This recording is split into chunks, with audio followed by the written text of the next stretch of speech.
My name is Madison. I am 28 years old, and last Christmas changed everything I thought I knew about family loyalty. What started as our annual family dinner ended with me discovering a truth so devastating that it shattered 28 years of carefully constructed lies. When my parents casually dismissed my children as unworthy of Christmas gifts, I had no idea this moment would expose the biggest betrayal of my life. The fallout destroyed relationships, revealed shocking family secrets, and ultimately led to the most satisfying revenge I could have ever imagined. Hey everyone, before we dive into this wild family drama, drop a comment letting me know where you are watching from tonight. If you have ever dealt with toxic family dynamics during the holidays, you know how brutal this can get. Make sure to hit that like button and subscribe because this story has more twists than a holiday movie. And trust me, you will want to see how this Christmas revenge unfolds.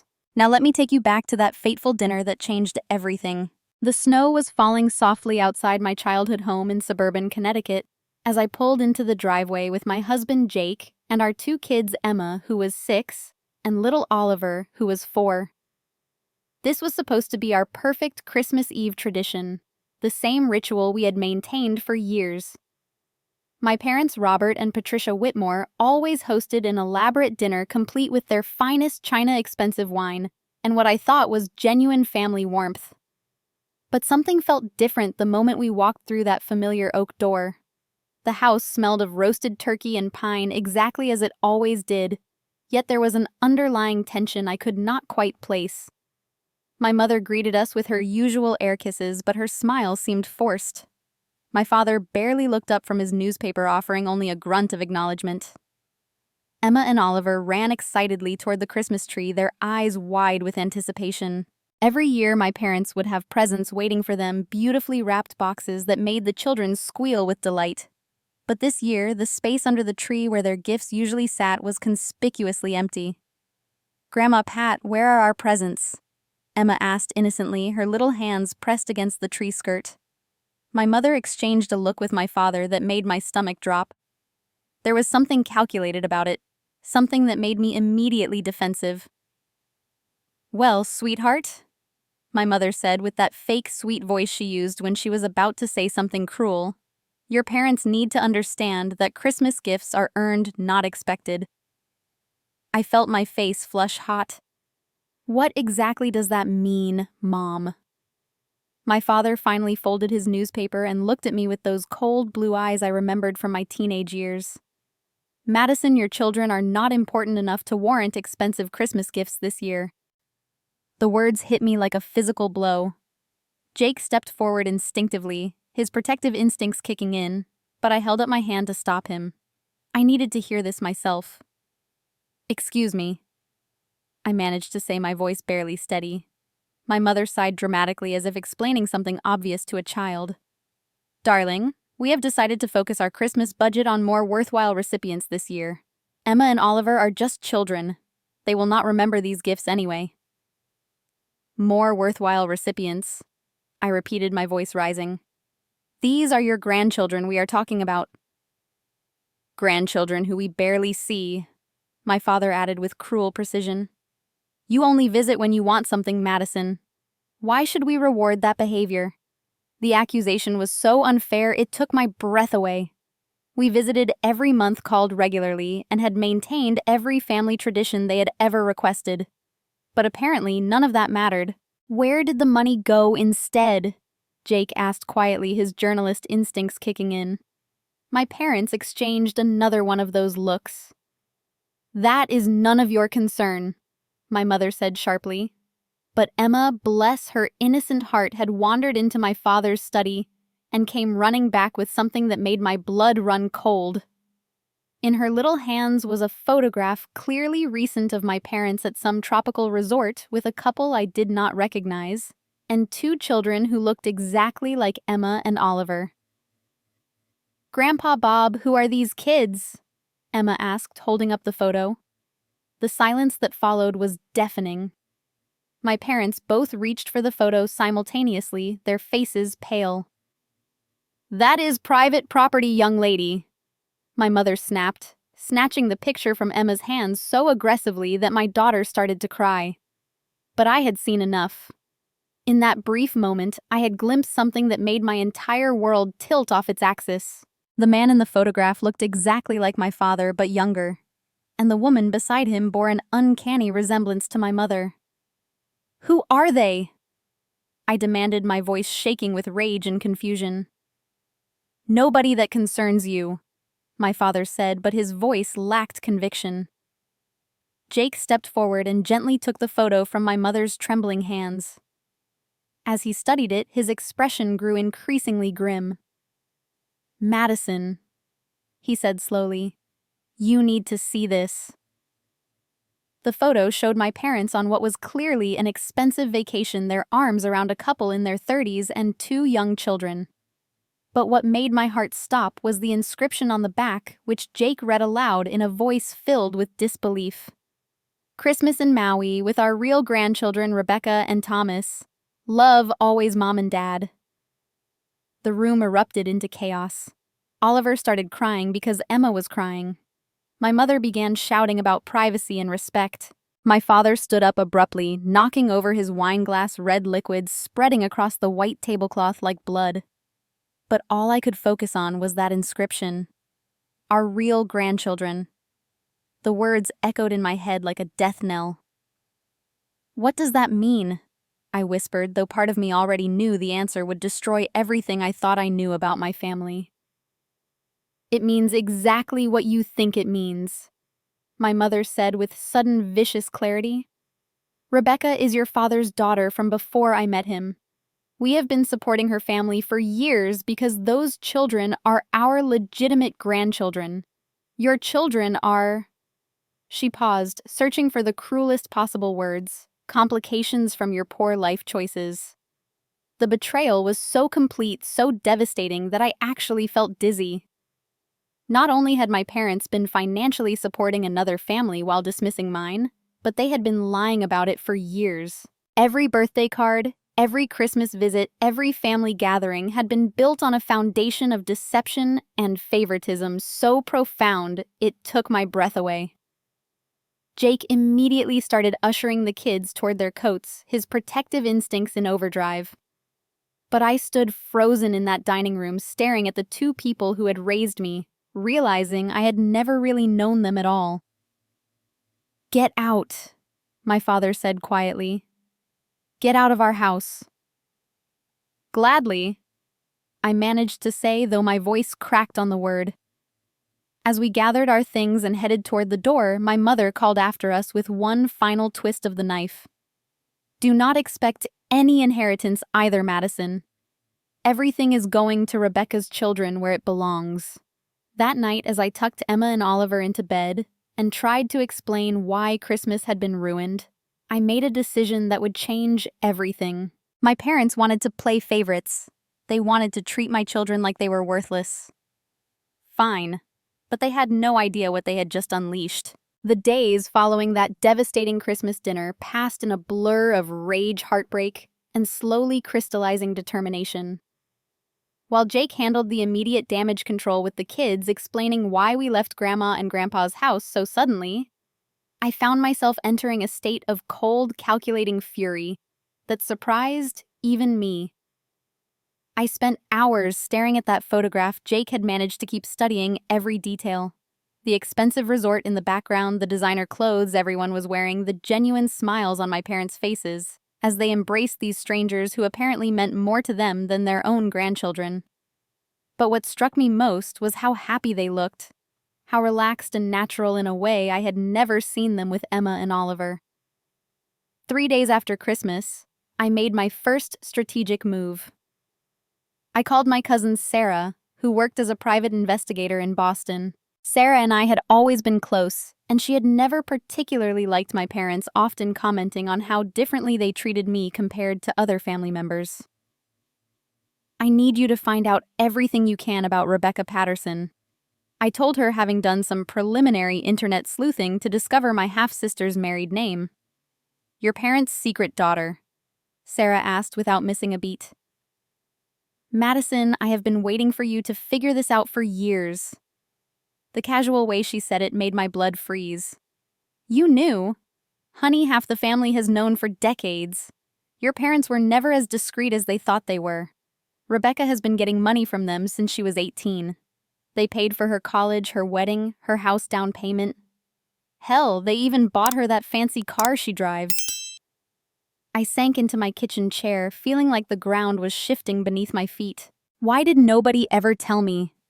Because your parents made it clear that anyone who told you would be cut off completely.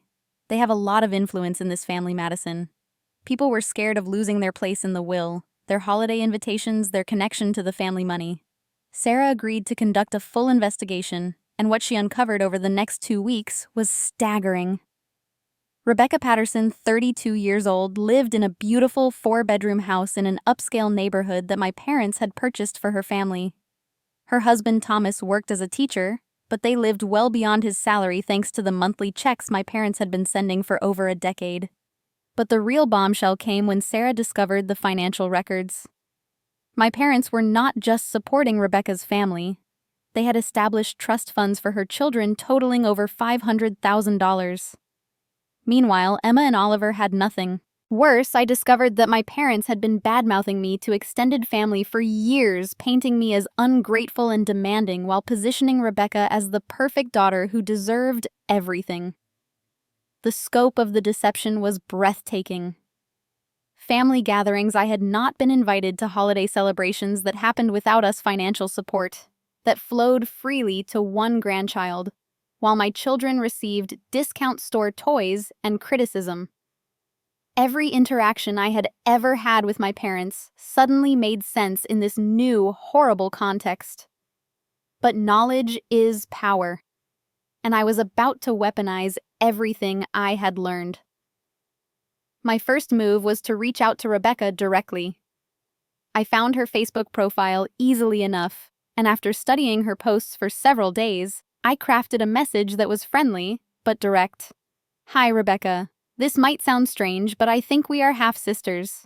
I am Robert Whitmore's daughter, Madison. I recently learned about your relationship with our parents and would love to connect if you are open to it. Her response came within hours, and it was not what I expected.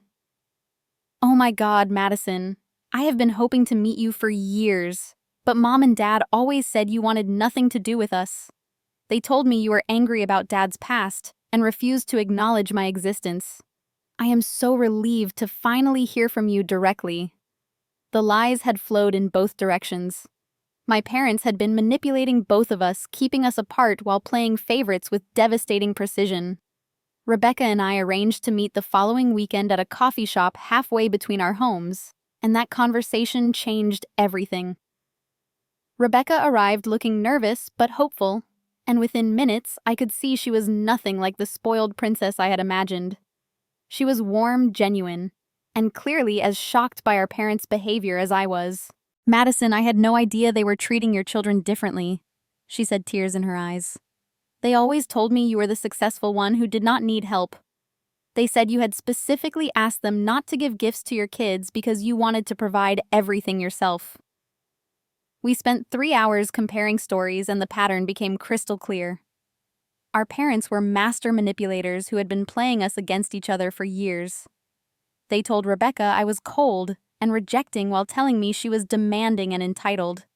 They convinced her that I had money and support I did not need, while convincing me that she was draining resources that should have gone to my children. But Rebecca was just as much a victim as I was. She had grown up believing her father did not want her, that she had to constantly prove her worth to earn even basic parental affection. The financial support came with strings attached and emotional manipulation that had damaged her self-worth for decades. I want to make this right, Rebecca said as our conversation wound down. What they did to you and your children is unforgivable. I have an idea about that, I told her, pulling out my phone to show her some of the research I had been conducting. But it is going to require both of us working together. Over the next week, Rebecca and I developed a plan that was both elegant and devastating. She would continue to play the role of the perfect daughter while secretly documenting everything our parents said and did. Meanwhile, I would begin reaching out to other family members armed with the knowledge that many of them already knew the truth, but had been too scared to speak up. The goal was not just revenge. It was justice. Our parents had built their reputation on being pillars of the community, generous grandparents, and devoted family members.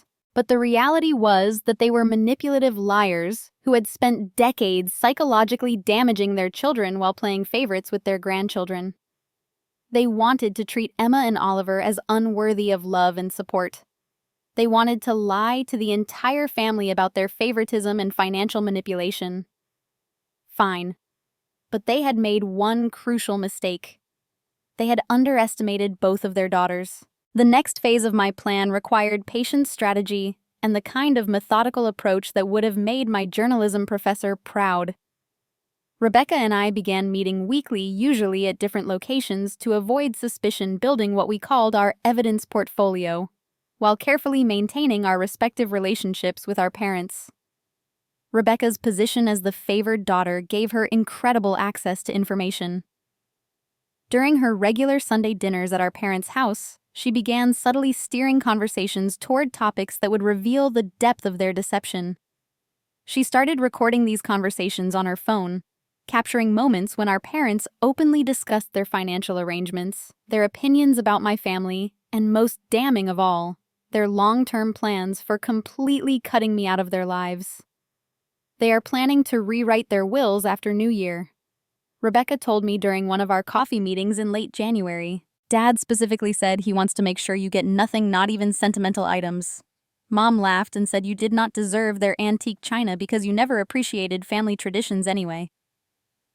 The casual cruelty in their voices captured clearly on Rebecca's recordings was exactly what I needed. But individual conversations were not enough. I needed to understand the full scope of their manipulation and gather allies who could corroborate the pattern of behavior. My breakthrough came when I reached out to my Aunt Linda, my mother's younger sister, who had always seemed slightly uncomfortable at family gatherings. Linda had been walking on eggshells around my parents for years, and when I finally gave her permission to speak freely, the floodgates opened. Madison, honey. I have been watching this train wreck for decades, Linda said during a tearful phone conversation. Your parents have been poisoning the well against you since you got married. They tell everyone that Jake is not good enough for the family, that your children are poorly behaved, that you only call when you need money. Meanwhile, they brag constantly about Rebecca's kids, showing pictures and talking about their accomplishments non-stop. Linda revealed that my parents had been hosting separate family gatherings for years, events that included Rebecca's family, but deliberately excluded mine. Holiday parties, birthday celebrations, even informal barbecues that I had never known existed. They had been building a parallel family narrative where I simply did not exist. There was a big 4th of July party last summer at their house, Linda continued. Maybe 40 people there, including Rebecca and her kids.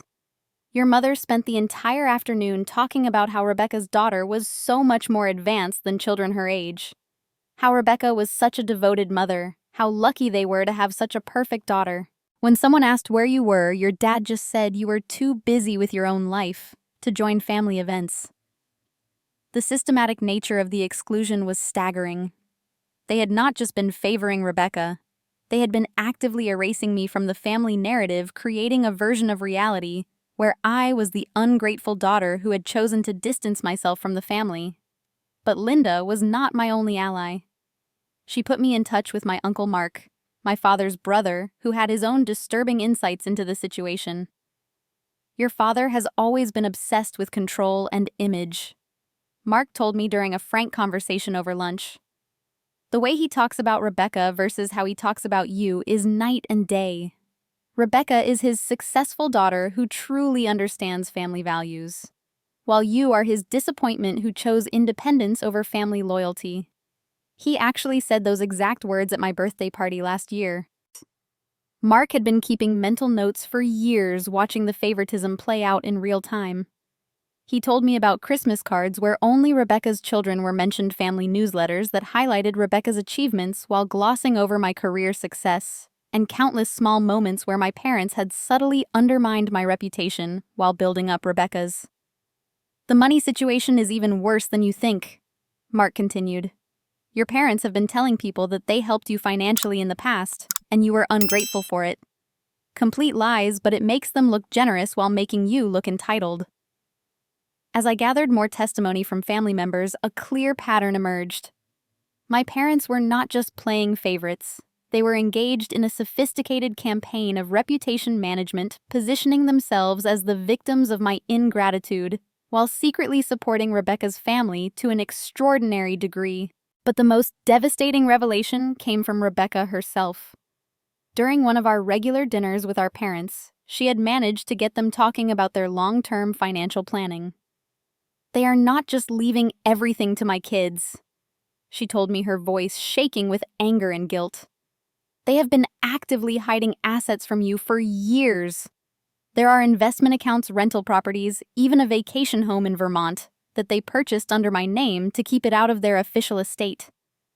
The financial manipulation was breathtaking in its scope and audacity. My parents had been systematically moving assets around to ensure that I would inherit nothing while building a substantial fortune for Rebecca's family that I had never even known existed. "Rebecca, how much are we talking about?" I asked quietly. "Based on what I have seen, probably close to $2 million that they have either given me already or plan to leave to my children. Meanwhile, they have been telling the family that their estate is modest, and there will not be much to leave anyone anyway." $2 million. While my children were being told they were not important enough for Christmas gifts, my parents had been building a substantial inheritance for their real grandchildren. The scope of the betrayal was so vast it took my breath away. This was not just favoritism.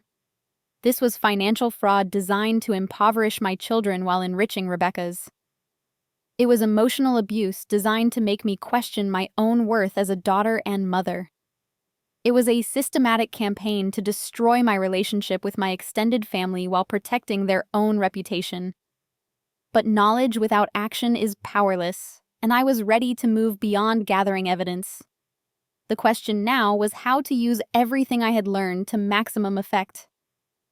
Rebecca and I spent hours planning our next move, knowing that we would have only one chance to get this right. Our parents were smart, manipulative people who would immediately go into damage control mode the moment they realized we were working together.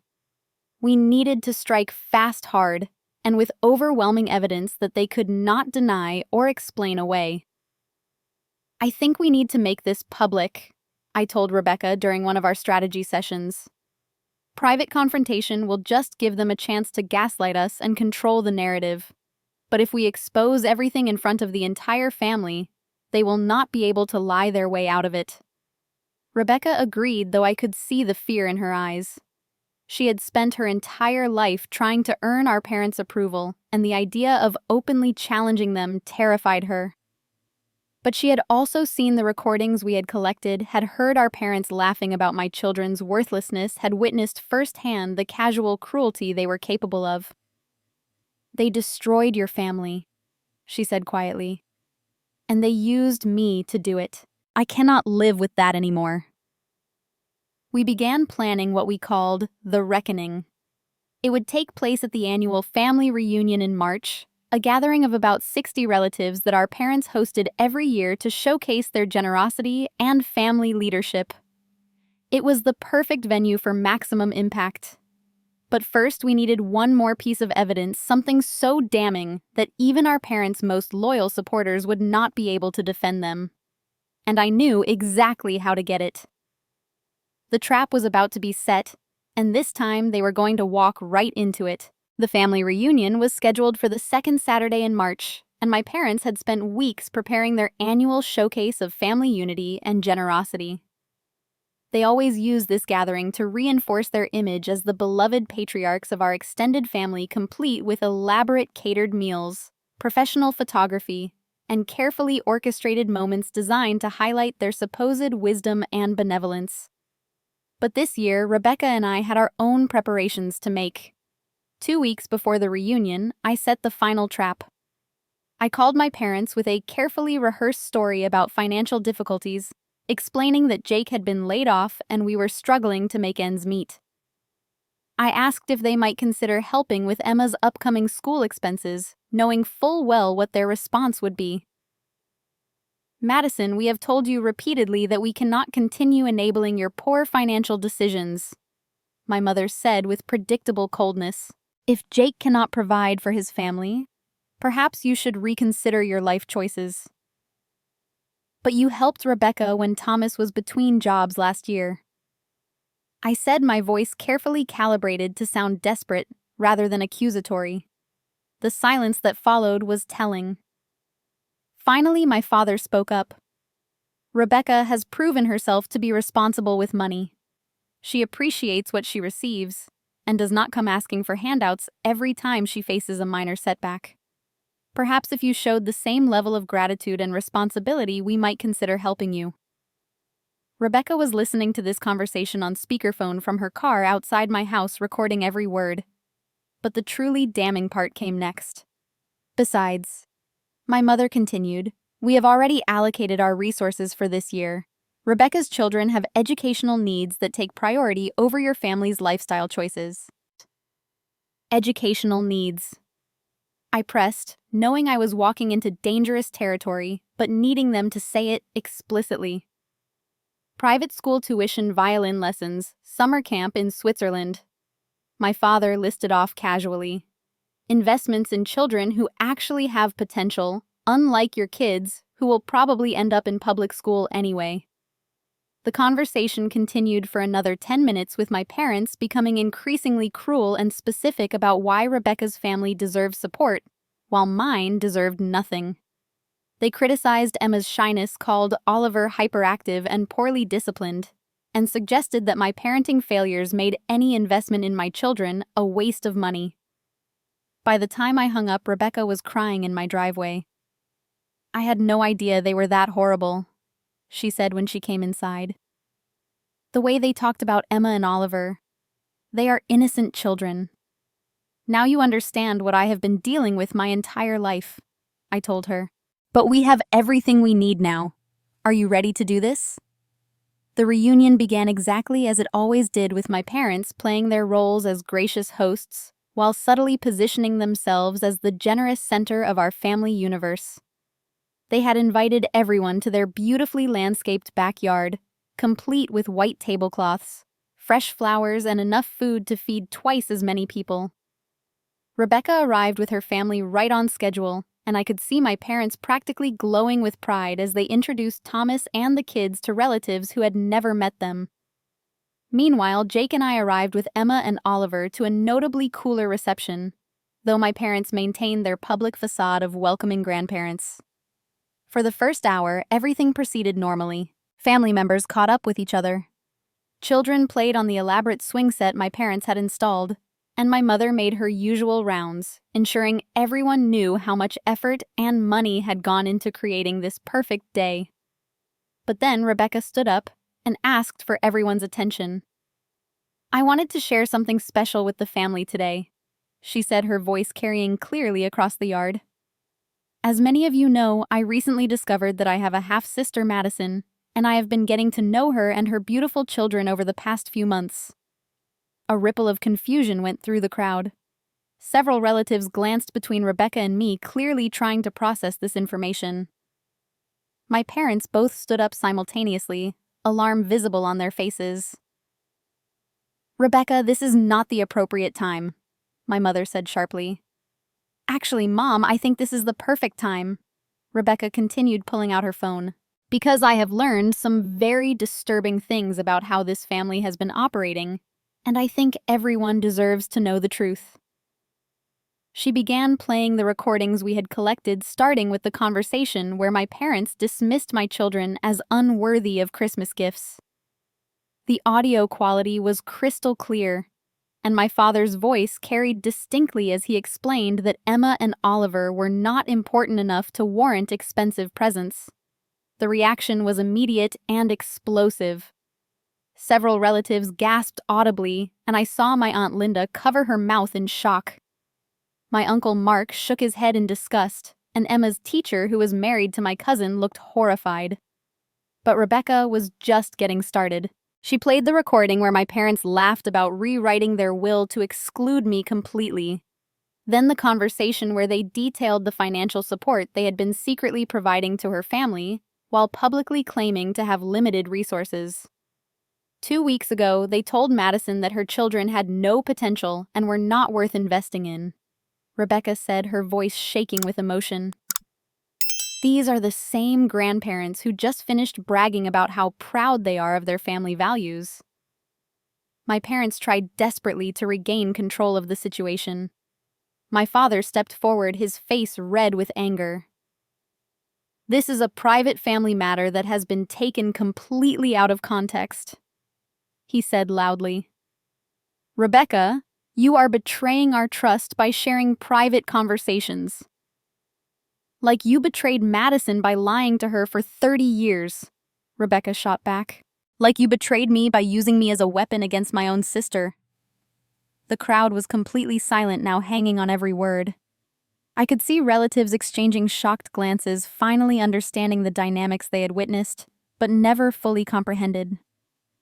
Then I stood up, holding the photograph that had started this entire revelation. This picture was taken last Christmas in Hawaii, I announced, passing it around the circle of relatives. While my parents were telling my children they were not important enough for gifts, they were spending thousands of dollars on a luxury vacation with Rebecca's family. The photograph made its way around the group, and I watched faces change as people processed what they were seeing. The expensive resort, the genuine happiness on my parents' faces, the inscription on the back calling Rebecca's children their real grandchildren. My mother made one final attempt to control the narrative. You are all taking this completely out of context, she said desperately. Madison has always been difficult and demanding. We tried to help her, but she pushed us away. Really? I said, pulling out my phone. Because I have recordings of every conversation we have had in the past 6 months. Would you like me to play the one where you called my husband worthless and said my children would never amount to anything? The fight went out of my parents completely. They stood there exposed and humiliated in front of their entire extended family, watching 30 years of careful reputation management crumble in real time. But the most satisfying moment came when my 8-year-old niece Rebecca's daughter tugged on my father's sleeve and asked innocently, "Grandpa, why did you say those mean things about Emma and Oliver? They are really nice." The silence that followed my niece's innocent question was deafening. My father looked down at this child he had lavished with attention and money, realizing that she had heard and understood every cruel word he had spoken about her cousins. The mask of loving grandfather slipped completely from his face, replaced by something ugly and desperate. "Sweetheart, you do not understand grown-up conversations," he said weakly, but his voice lacked any conviction. "I understand that you were mean," she said with the brutal honesty that only children possess. "Emma showed me her art project and it was really good. Why did you say she has no potential?" The adults around us began shifting uncomfortably, and I could see the full weight of the situation settling over the gathering. These were not abstract accusations being thrown around. These were specific documented cruelties directed at children who were present at this very gathering. My mother tried a different approach, turning to address the crowd with her practiced social smile. "I think we all need to remember that family disagreements should be handled privately," she said, attempting to reclaim her role as the mature adult in the room. "Madison has clearly been planning this ambush for weeks, and I think we can all agree that this is not appropriate behavior for a family gathering." But my Uncle Mark stepped forward before I could respond. "Patricia, I have been watching you and Robert systematically exclude Madison and her children for years," he said loudly. "You think we have not noticed the separate parties you host that she is not invited to? The way you change the subject every time someone asks about Emma and Oliver. The constant praise for Rebecca's family while you barely acknowledge your other grandchildren." A murmur of agreement rippled through the crowd. Other relatives began speaking up, sharing their own observations about the differential treatment they had witnessed, but had been too polite or intimidated to address directly. "Last Christmas, you sent out family newsletter that mentioned Rebecca's kids' accomplishments in detail," but did not even mention that Emma won the school art contest," my Aunt Linda added. "I wondered about that at the time. You have a picture of Rebecca's family on your mantelpiece, but no pictures of Madison's kids anywhere in the house," another cousin chimed in. The testimonials kept coming, each one adding another layer to the pattern of exclusion and favoritism that had been playing out in front of everyone for years. My parents' carefully constructed public image was disintegrating in real time as relatives shared observation after observation about the cruel treatment they had witnessed. But the most devastating moment came when Emma herself walked up to my mother. "Grandma Pat, did you really say I will never amount to anything?" she asked quietly, her 6-year-old voice carrying across the now silent yard.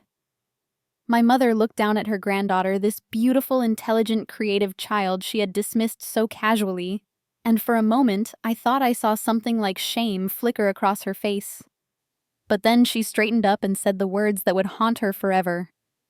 "Emma, some children are just more special than others. Your cousin Rebecca is very smart and talented, and we have to focus our attention where it will do the most good." The collective gasp from the crowd was audible. Several relatives actually stepped backward as if physically recoiling from the cruelty of those words. Emma's face crumpled, and Jake immediately scooped her up into his arms. "That is enough," my Aunt Linda said fiercely, stepping between my mother and Emma. "Patricia, that is a child you are talking to. Your own granddaughter." Bye. But my mother was beyond rational thought, now trapped in a corner and lashing out desperately. "Madison has turned you all against us," she said shrilly. "She has been planning this attack for months, recording private conversations, manipulating Rebecca, all because she is jealous of the success we helped Rebecca achieve." "Success you helped Rebecca achieve?" I said incredulously. "You mean the house you bought her, the trust funds you established, the monthly checks you have been sending for over a decade. That success." I pulled out the financial documents Sarah had helped me obtain, detailed records of every payment, every gift, every secret transfer of assets to Rebecca's family. $537,000, I announced to the stunned crowd. That is how much money my parents have given to Rebecca's family over the past 10 years, while telling everyone their estate was modest and there would not be much inheritance to leave anyone. The numbers hit this gathering like a bomb. I could see relatives doing quick mental calculations, thinking about their own financial struggles, and the times they had asked my parents for small loans or assistance, only to be told that resources were limited. "They bought Rebecca's house outright," I continued. "Paid for her children's private school tuition, their music lessons, their summer camps. Meanwhile, when I asked for help with Emma's medical bills last year, I was told that we needed to learn financial responsibility." The crowd was becoming increasingly hostile toward my parents, and I could see the panic in their eyes as they realized they had lost control of the narrative completely. But Rebecca delivered the final blow. "The worst part," she said, her voice carrying clearly across the yard, "is that they told me Madison did not want a relationship with me. They kept us apart for years by lying to both of us. I missed out on knowing my sister and her children because our parents decided it was easier to manipulate us separately than deal with us together. My father made one last desperate attempt to salvage the situation. "You are both ungrateful," he said angrily. "After everything we have done for this family, this is how you repay us, Rebecca. We gave you everything, and Madison, we tried to help you, but you pushed us away." "When?" I demanded. "When did you try to help me? Give me one specific example of support you offered that I rejected." The silence stretched on as he struggled to come up with an answer that did not exist. Finally, my mother spoke up with the words that would end their relationship with the family forever. "We do not owe you anything," she said coldly. "Either of you. We worked hard for our money and we can do whatever we want with it. If you do not like how we choose to distribute our resources, that is your problem, not ours." The ugly truth was finally out in the open. This was not about love or family or even fairness. This was about power and control, about two people who had used their money and influence to manipulate their children and grandchildren for their own satisfaction. The family gathering disintegrated rapidly after that. Relatives began leaving in small groups, many stopping to hug me and Rebecca and express their shock and support. Several people asked for copies of the recordings, wanting to share them with spouses who had not been present. By sunset, my parents were sitting alone in their beautiful backyard, surrounded by the debris of their carefully planned family gathering and the ruins of their reputation. The aftermath of that family reunion was swift and decisive. Within a week, my parents found themselves facing a level of social isolation they had never experienced. Phone calls went unreturned, invitations stopped coming, and the carefully cultivated network of relationships they had built over decades began crumbling as word spread throughout our extended family and their social circles. My Aunt Linda called me 3 days after the reunion with an update that made me smile for the first time in months. "Your mother tried to call me yesterday to explain their side of the story," Linda said. "She spent 20 minutes telling me how ungrateful you have always been and how they were just trying to teach you responsibility. When I told her that discriminating against grandchildren was inexcusable regardless of their justifications, she hung up on me." Similar conversations were happening throughout the family. My parents had underestimated how deeply their cruelty had shocked people, particularly the casual way they had dismissed Emma and Oliver as less worthy of love and support. The recordings Rebecca had captured were being shared among relatives, and each new person who heard them reacted with the same horror and disgust. But the most satisfying development came from an unexpected source. Thomas, Rebecca's husband, had been quietly doing his own investigation into my parents' financial manipulation, and what he discovered was explosive. "Madison, you need to know about this," he told me during a phone call 2 weeks after the reunion. "The money your parents have been giving us, a lot of it was not legally theirs to give." He had discovered that my parents had been systematically liquidating assets from my grandmother's estate money that should have been divided equally between my father and his siblings. Instead, they had been secretly converting these shared assets into cash and funneling it to Rebecca's family while telling the other heirs that the estate had been smaller than expected. "We are talking about embezzlement," Thomas said grimly. "They stole from your uncles and aunts to fund our lifestyle, then used that stolen money to make themselves look generous while making you look greedy." The legal implications were staggering. My Uncle Mark, who had always suspected something was wrong with the estate settlement, immediately hired a lawyer to investigate. Within a month, they had uncovered a pattern of financial fraud that stretched back over 15 years. My parents found themselves facing not just social ostracism, but potential criminal charges. The family members they had stolen from were furious, and several were considering pressing charges. The perfect reputation they had spent decades building was not just damaged, it was completely destroyed. But while my parents faced the consequences of their actions, something beautiful was emerging from the wreckage of our family dynamic. Rebecca and I had formed a genuine sisterhood built on truth instead of manipulation. Our children had become close friends, finally able to have the cousin relationships they had been denied for so long.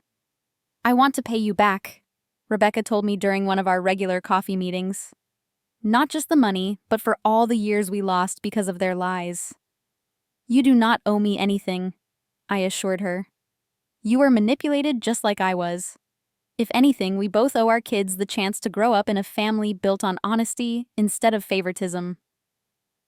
We had started hosting our own family gatherings, small events that included the relatives who had supported us during the reunion confrontation. Emma and Oliver were flourishing in this new environment, surrounded by adults who genuinely celebrated their accomplishments and made them feel valued and loved. The financial situation was also resolving itself in ways I had never expected. The lawyer investigating my grandmother's estate had discovered that I was entitled to a significant portion of the assets my parents had illegally transferred to Rebecca. But more importantly, several relatives had quietly begun contributing to college funds for Emma and Oliver, wanting to ensure that these children would have opportunities despite their grandparents' cruelty. "Your kids are getting the love and support they deserve," my Uncle Mark told me at our first independent family Christmas celebration. and your parents are getting exactly what they deserve too. Indeed, they were. My parents had tried to attend our alternative Christmas gathering uninvited, but they found themselves firmly turned away by relatives who no longer had any patience for their manipulation and lies. They spent that Christmas alone in their big house surrounded by expensive decorations and empty rooms. The contrast was striking. While Emma and Oliver opened gifts from aunts, uncles, and cousins who genuinely cared about them, their biological grandparents sat in isolation, having lost both their family and their community through their own choices. But perhaps the most meaningful moment came when Emma approached me after that Christmas dinner. "Mommy, I am glad Grandma Pat and Grandpa Bob are not here," she said quietly. "They made me feel bad about myself. But Uncle Mark and Aunt Linda make me feel special." That was when I knew we had truly won. Not because we had gotten revenge on my parents, but because we had created something better in place of what they had tried to destroy. Emma and Oliver were growing up surrounded by people who valued them for who they were, not as pawns in some larger game of family manipulation. The final piece of justice came 6 months later when my parents' church, their country club, and their volunteer organizations all quietly asked them to step down from leadership positions. The recordings of their cruel words about their grandchildren had made their way through their social circles, and people were no longer comfortable being associated with them. They tried to build their reputation on being perfect family leaders, Rebecca observed during one of our weekly sister lunches. But reputation built on lies always collapses eventually. As I reflected on everything that had happened, I realized that my parents had actually given me an incredible gift, though not the one they intended. By forcing me to confront their manipulation and fight for my children's worth, they had helped me discover strength I did not know I possessed, and relationships I might never have built otherwise. Emma and Oliver now had a family that truly celebrated them. An aunt and uncle, and cousins who loved them unconditionally, and a mother who would never again allow anyone to treat them as less than precious. That was worth more than any inheritance or approval my parents could have offered. Have you ever had to cut toxic family members out of your life to protect your children? How do you handle relatives who play favorites with grandchildren? I would love to hear your stories in the comments below, because sometimes the family we choose is stronger than the family we are born into. If this story resonated with you, please hit that like button and subscribe for more real-life family drama stories. Share this with anyone who needs to hear that they are not alone in dealing with manipulative relatives. Thank you for listening to my story, and remember that sometimes the best revenge is simply refusing to let toxic people steal your joy or your children's self-worth.